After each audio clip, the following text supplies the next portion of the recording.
कुरिन्थियों के नाम पौलुस रसूल का पहला खत और उसका 12वां बाब जो 31 आयत पर मुश्तमिल है। ऐ भाइयों, मैं नहीं चाहता कि तुम रूहानी नेमतों के बारे में बेखबर रहो। तुम जानते हो कि जब तुम गैर कौम थे तो गूंगे बुतों के पीछे जिस तरह कोई तुमको ले जाता था उसी तरह जाते थे।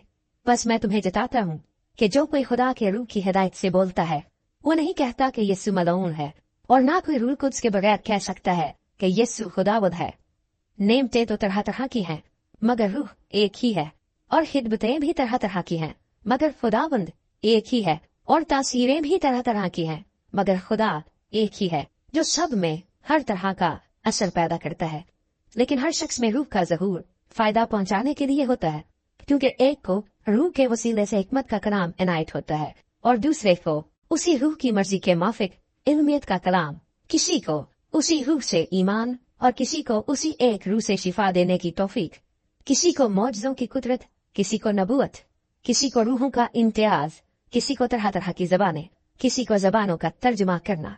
लेकिन ये सब तासीरें वही एक रूह करता है, और जिसको जो चाहता है बांटता है। क्योंकि जिस तरह बदन एक है और उसके अज़ा बहुत से हैं, और बदन के सब अज़ा वो बहुत से हैं, मगर बाहम मिलकर एक ही बदन है, उसी तरह मसीह भी है।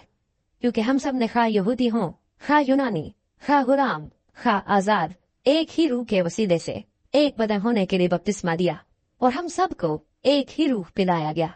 चुनाचे बदन में एक ही उज़्व नहीं बल्कि बहुत से हैं। अगर पाँव कहे चूंकि मैं हाथ नहीं इसलिए बदन का नहीं, तो वो इस सबब से बदन से खारिज तो नहीं। और अगर कान कहे चूंकि मैं आंख नहीं इसलिए बदन का नहीं, तो वो इस सबब से बदन से खारिज तो नहीं। अगर सारा बदन आंख ही होता तो सुनना कहाँ होता? अगर सुनना ही सुनना होता तो सूंघना कहाँ होता?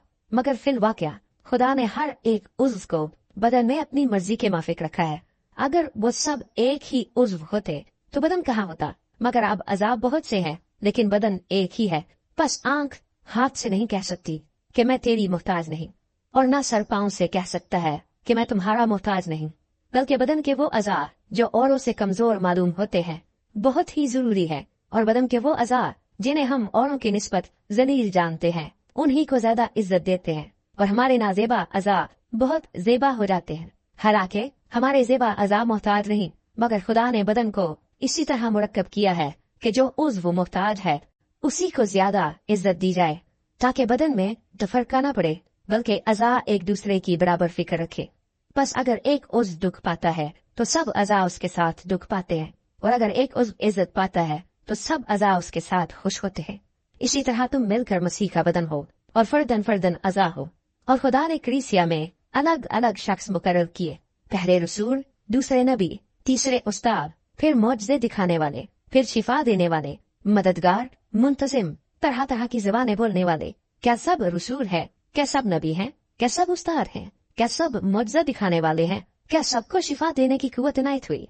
क्या सब तरह तरह की ज़बानें बोलते हैं? क्या सब तर्जुमा करते हैं? तुम बड़ी सी बड़ी रूहानी नेमतों की आरजू रखो, लेकिन और भी सबसे उम्दा तरीका मैं तुम्हें बताता हूँ।